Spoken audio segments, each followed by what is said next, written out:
नमस्कार मंडळी, मी आशिष मगर. स्वागत आहे तुमचं एटीएम गुरु या युट्यूब चॅनलवर. आणि सध्या अजितदादा पवार यांच्या अपघाताबाबत चर्चांना उधाण आलेलं आहे.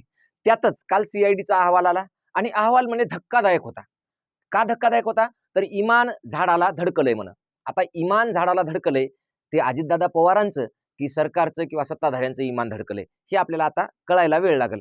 कारण बघा, आता सीआयडीनं असा अहवाल दिला, मी तर कोमात गेलो. मी म्हणजे बरेच जण कोमात गेले की झाडाला धडकले तर कुठं दिसलं नाही. अख्ख्या सीसीटीव्ही मध्ये दिसलं, 2 घिरट्या मारलेल्या दिसलं, नंतर ते हवेतल्या हवेतच कसं कलंडलं ते दिसलं, सगळ्याच गोष्टी दिसल्या.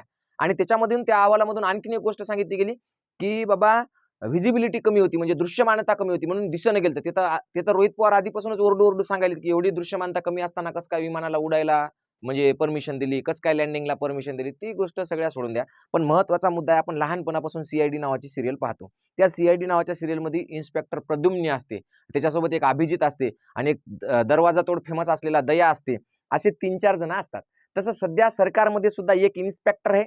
त्याला पाहिजे तसा तो म्हणजे निकाल बरोबर ते त्या हिशोबानेच बोलणार. म्हणजे समजा त्या सिरियलमध्ये सुद्धा इतक्या चुका नाहीत जितक्या याच्या अहवालामध्ये चुका आहेत. म्हणजे त्या सीआयडीच्या सिरियलमध्ये जर तुम्ही एखादी सिरियल मधला त्याच्यातला एखादा भाग पाहिला तर त्याच्यामध्ये प्रद्युम्न काय म्हणते दयाला की दया, मला असं वाटते ही लाश जी आहे ना, लाश ही माणसाची असेल. ते म्हणते हा, मला पण तसंच वाटायले की ही माणसाचीच असेल. मग तिसरं सांगते हा हा हा, ही लाश माणसाचीच आहे, कारण शेजारी बघा त्याच्या पायात बघा जेंट्स बूट आहेत.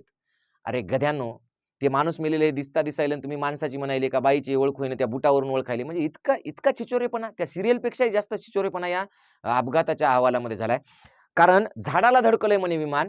आता झाडाला धडकलेलं लोक काय आंधळे नाहीत, लोक काय बहिरे नाहीत आणि मुके बी नाहीत.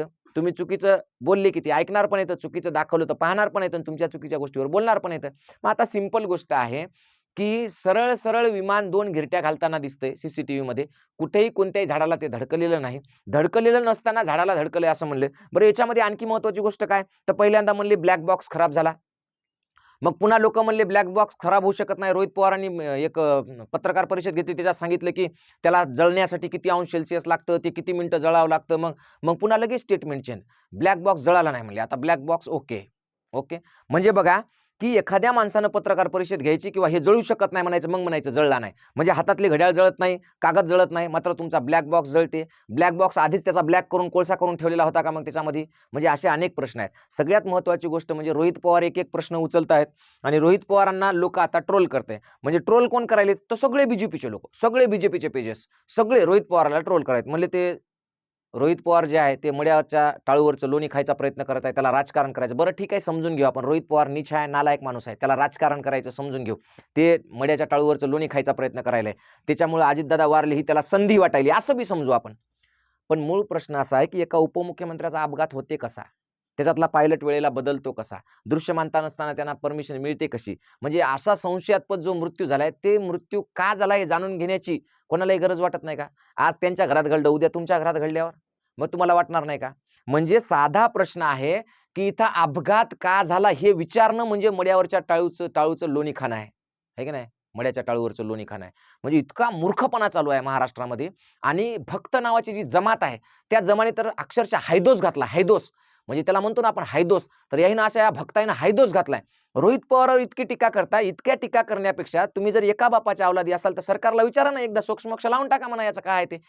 एक महिना होऊन जातो तुमच्या अपघाताला, तुम्हाला अजून ब्लॅक स्पॉट मधला डेटा रिकव्हर होत नाही. तुम्हाला आणखी 1 महिन्यानंतर कळतं की इमान झाडाला धडकलं होतं. अरे तुमचं इमान धडकलंय सत्तेसाठी, आहे की नाही? कुठं धडकलंय ते एकदा तपासा. कोणाच्या पायथ्याशी जाऊन धडकलंय तुमचं इमान, ते अदानी अंबानीच्या कोणाच्या पायथ्याशी जाऊन तुमचं इमान धडकलंय ते एकदा तपासा. आणि लाज वाटू द्या. असे काहीतरी काय रिपोर्ट ते तुम्ही म्हणसाल तू काय लय तज्ञ आहेत का, तुला लय सीआयडी कळते का? अरे आम्हाला सीआयडी कळत नसलं तर देवान 2 डोळे दिलेत. आमच्या डोक्यामध्ये जे मेंदू आहे ना ती अजून शाबित आहे, जिथं आहे आम्हाला कळते चांगलं काय वाईट काय आणि खऱ्या खोट्यातला फरक कळते आम्हाला, जसं तुम्हाला कळत नाही. तर या अंधभक्तांनी इतकं ट्रोल केलं रोहित पवारला, इतकं ट्रोल केलं. पण ट्रोल करण्यापूर्वी स्वतःच्या बापाला, तुमच्या जो कोणता राजकीय बाप आहे त्याला एकदा विचारावं ना की खरंच हे अपघात का झाला, याचं एकदा खरं खरं कारण कळू द्या बुवा लोकांना. का अचानकपणे तुम्ही सीसीटीव्ही फुटेज नाकारलं विमानतळावरचं, का दिलं नाही? है ना. त्याच्यानंतर पायलट का बदलले, तर तुम्ही ट्रॅफिक होतं म्हणलं, त्या ट्रॅफिकचं सीसीटीव्ही फुटेज कुठे आहे, त्या दुसऱ्या 2 लोकांचं का कॅन्सल झालं, त्याच्यामधले जे व्हॉट्सअप चॅट्स आहेत ते काऊन झाले, ह्या सगळ्या गोष्टी विचारणं फार महत्त्वाचं आहे. कारण काय असते माहिती आहे का, सगळ्यात महत्त्वाची गोष्ट आहे की जोपर्यंत आपण अन्यायाला सहन करतो तोपर्यंत अन्याय वाढत जातात. म्हणजे अन्याय करणाऱ्यापेक्षा अन्याय सहन करणारा मोठा गुन्हेगार असतो, असं डॉक्टर बाबासाहेब आंबेडकर म्हणतात. आणि ती हीच गोष्ट आहे की आपण सहन करायला लागलो.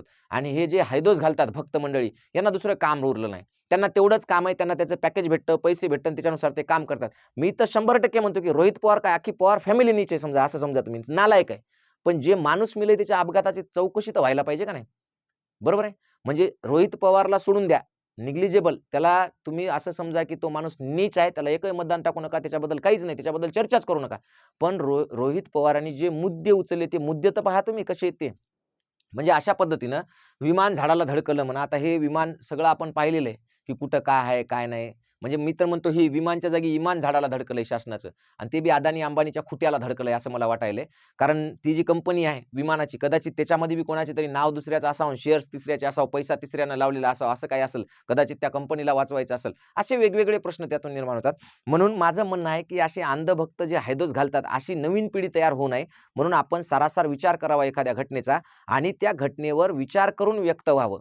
सगळ्यात महत्त्वाचं म्हणजे सत्य काय, असत्य काय, ह्या बाजू तर्काच्या दृष्टीनं तपासून पाहिल्या पाहिजे आणि त्याच्यानंतर त्याच्यावर बोललं पाहिजे. तर त्याच्यामुळे हे सोशल मीडियावर जे रिएक्ट होतात किंवा व्यक्त होतात, त्यांना काही फारशी किंमत देऊ नका. कारण ते त्यांच्या पैशासाठी काम करतात, ते त्यांची दलालीसाठी काम करतात. मूळ मुद्दा हा आहे की महाराष्ट्रानं उपमुख्यमंत्री गमावलाय, एक कामाचा माणूस गमावलाय. त्याच्यामुळे ज्या माणसाचा इथं बळी गेलेला आहे, ज्या माणसाचा इथं मृत्यू झालेला आहे, त्या मृत्यूच्या मागचं खरं कारण काय ते जनतेसमोर यावं, एवढी एक आपण सगळ्यांनी अपेक्षा केली पाहिजे. आणि अशा ह्या फालतू ज्या गोष्टी आहेत की ज्यांना काहीही संबंध नाही, काहीच संबंध नाही, म्हणजे झाडाला धडकलं विमान याचा आणि त्या घटनेचा काही एक संबंध अजून तरी पुढे आलेला नाही, कारण ब्लॅक बॉक्समधला डेटा रिकव्हर झालेला नाही. मग तुम्ही कशाच्या आधारे ठरवलं की बाबा ते विमान झाडाला धडकलं म्हणून? कारण सीसीटीव्ही फुटेज तर सगळ्यांनी पाहिले, लोकांच्या मोबाईलमध्ये सुद्धा आहेत. ते तर कुठंच झाड नव्हतं तिथं, डायरेक्ट हवेत असताना त्याने पलटी मारली विमानाने. मग नेमकं धडकलं कुठं? ह्या अत्यंत महत्त्वाच्या गोष्टी आहेत, त्याच्यावर चर्चा होणं गरजेचं आहे. याचबरोबर आणखी एक महत्त्वाची गोष्ट सांगतो, आपण या सामाजिक विषयावर तर बोलतच असतो, पण पुन्हा एक महत्त्वाची गोष्ट अशी आहे की आपण शैक्षणिक कार्य सुद्धा करतो. तर त्याच्यामध्ये तुमच्या मुलाला शिक्षणासह संस्कार मिळावे ना, अशी अंधभक्त जमात तयार होऊ नये, की जी फक्त लोकांच्या तुकड्यावर किंवा स्वाभिमान विकून फक्त होला हो करणारी, राजकारणामध्ये केवळ फेसबुकला किंवा सोशल मीडियावर ॲक्टिव्ह असणारी, पण घरात भाकरीचा खायचा दाना नसलेली, अशी पिढी तयार होऊ नये. आणि सगळ्यात महत्त्वाचं म्हणजे मायबापाच्या जीवावर रिचार्ज मारून किंवा बायकोच्या रोजंदारीच्या पैशावर रिचार्ज मारून असे भक्त तयार होऊ नये. यासाठी आपल्या लेकराबाळांना चांगलं शिकवा, आणि ते चांगलं शिकवावं म्हणून आपण एक प्रयत्न करत असतो, तोही तुम्हाला दाखवतो. तर बघा, आता 6वीची लाईव्ह बॅच आपली सुरू झाली होमी बाबा आणि BDSची. तर ही डेमो बॅच आहे, 1 मार्चपासून सुरू होणार आहे. फक्त ₹21 ही बॅच आहे होमी बाबाची. तर ही होमी बाबा परीक्षा अत्यंत महत्त्वाची असते. याच्यामध्ये बालवैज्ञानिक नावाची परीक्षा असते. तर याच्यामधून बालवैज्ञानिक तयार होतात, म्हणजे मुलांना विज्ञानाची कास मिळते. म्हणजे जसं आता हे म्हणले विमान झाडाला धडकलंय, तर खरंच ते झाडाला धडकलंय की नाही, याच्यासाठी आपल्याला सायन्स माहीत असावं लागतं, टेक्नॉलॉजी माहीत असावं लागतं. तर ते सायन्स, टेक्नॉलॉजी सगळ्या गोष्टी तुम्हाला या होमी बाबाच्या बॅचमधून कळतात. त्याचबरोबर याच्यामध्ये BDS सुद्धा आहे. तर BDSमध्ये तुमचं सायन्सची तयारी होते, त्याचबरोबर गणिताची तयारी होते आणि बुद्धिमत्तेची तयारी होते. त्याचबरोबर आपण इंग्लिशसुद्धा याच्यात देणार आहोत. म्हणजे सायन्स, मॅथ आणि इंग्रजी तिन्ही विषयाचं सखोल आणि परिपूर्ण अशी ही बॅच आहे. तर ही बॅच फक्त डेमो बॅच जी आहे ती फक्त ₹21 आहे. ती बॅच घ्या. 5 दिवस तुम्ही फ्री क्लास, त्याच्यामध्ये ₹21 क्लास करा. आणि जर तुम्हाला वाटलं की खरंच आपल्या लेकराचं इथं काही भविष्य आहे, तर नक्की ती बॅच विकत घ्या, एवढी तुम्हाला विनंती करतो. आणि ही बॅच घेण्यासाठी तुम्हाला ATM गुरु एज्युकेशन प्ले स्टोअरला जा, ATM गुरु एज्युकेशन नावाचं ॲप डाउनलोड करा. इथं खाली नंबर्स दिलेले आहेत, या नंबरवर कॉल करा काय अडचण असेल तर, आणि त्याच्यातून ती बॅच तुम्ही घेऊ शकता. धन्यवाद. जय जिजाऊ, जय शिवराय.